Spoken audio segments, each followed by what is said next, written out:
তেখেতটো পোৰ্টেলত কাম কৰে আৰু পোৰ্টেলত কাম কৰা লোকসকলকটো আমি সাংবাদিক বুলি এতিয়ালৈকে আমি সিদ্ধান্ত লোৱাই নাই অসমত যিসকলে পোৰ্টেলত কাম কৰে লিগেসি মিডিয়া ৰাজ্য চৰকাৰে সাংবাদিকৰ স্বীকৃতি দিয়ে কিন্তু ইউটিউব চেনেল পোৰ্টেল এই সকলক সাংবাদিকৰ স্বীকৃতি দিয়াৰ বিষয়টো আপোনালোকৰ লগত আমাৰ আলোচনা চলিহে আছে সিদ্ধান্তটো হোৱাই নাই আমি কোনো পোৰ্টেলক ডিআইপিআৰে সাংবাদিকৰ মৰ্যাদা আজিলৈকে দিয়া নাই তেওঁলোকে নিজে নিজে পোৰ্টেল চলাই আছে বেলেগ কথা ৰেজিষ্ট্ৰেচনো নিদিও আমি এডভাৰটাইজো নিদিও আই কাৰ্ডো নিদিও গতিকে এই ব্যক্তিজন অসম চৰকাৰৰ সাংবাদিকৰ সংজ্ঞাত তেখেত নপৰে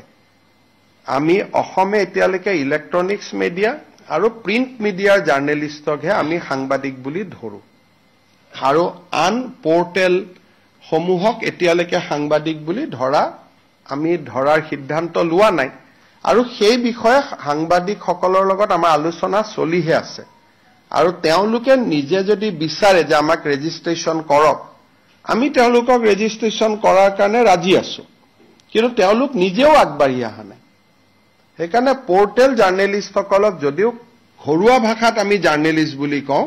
কিন্তু তেওঁলোকক সাংবাদিকতাৰ স্বীকৃতি আমিও দিয়া নাই আৰু তেওঁলোকেও আমাৰ পৰা বিচৰা নাই গতিকে মই ভাবো যে এইটো এজন ইন্ডিভিজুৱেল ব্যক্তি আৰু তেনেকেতো অসমত বহুত কেছ ডেইলি ৰেজিষ্টাৰ হৈ থাকে আৰু এখেত সাংবাদিক নে ব্যৱসায়ী তাৰো এটা দৃষ্টিভংগী আছে কাৰণ তেওঁতো ডাম্পাৰ আদিৰ ব্যৱসায়ও কৰে গতিকে এটা ব্যৱসায়িক কাৰণত গ্ৰেপ্তাৰ হৈছে নে আন কাৰণত গ্ৰেপ্তাৰ হৈছে তাকো জানিব নোৱাৰি কিন্তু মই যিগৰাকী ব্যক্তিৰ নাম জানো তেওঁৰ 4-5খন ডাম্পাৰো আছে তেওঁ বিভিন্ন ব্যৱসায়ও কৰে পাৰ্ট টাইম এটা চেনেল এটা পোৰ্টেলত কাম কৰে আৰু সেই পোৰ্টেলটো ৰাজনৈতিক ব্যক্তিৰ পোৰ্টেল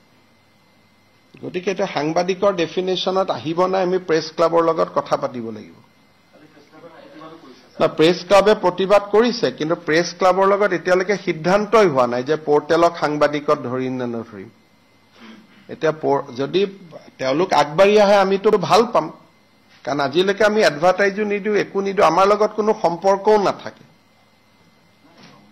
তেখেতটো পোৰ্টেলত কাম কৰে আৰু পোৰ্টেলত কাম কৰা লোকসকলকটো আমি সাংবাদিক বুলি এতিয়ালৈকে আমি সিদ্ধান্ত লোৱাই নাই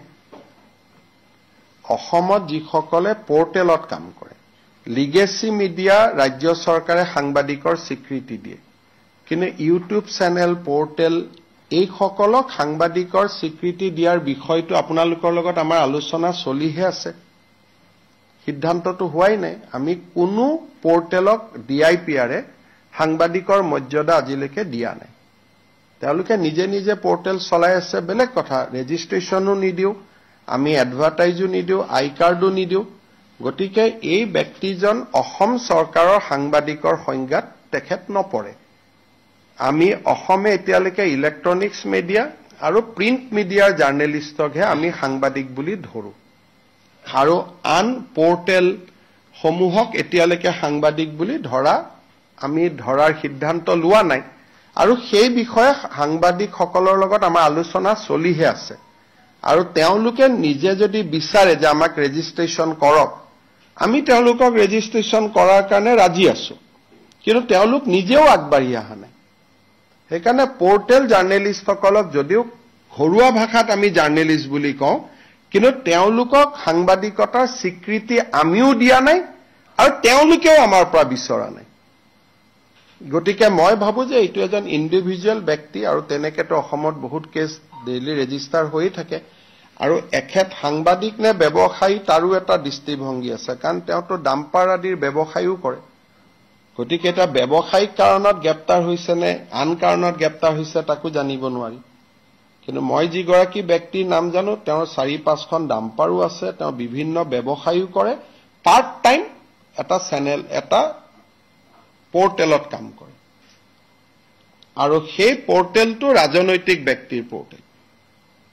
গতিকে এটা সাংবাদিকৰ ডেফিনেশনত আহিব নাই আমি প্ৰেছ ক্লাবৰ লগত কথা পাতিব লাগিব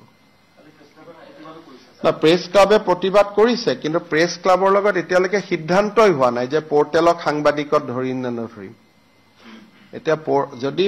তেওঁলোক আগবাঢ়ি আহে আমিতো ভাল পাম কাৰণ আজিলৈকে আমি এডভাৰটাইজো নিদিও একো নিদিও আমাৰ লগত কোনো সম্পৰ্কও নাথাকে Thank you.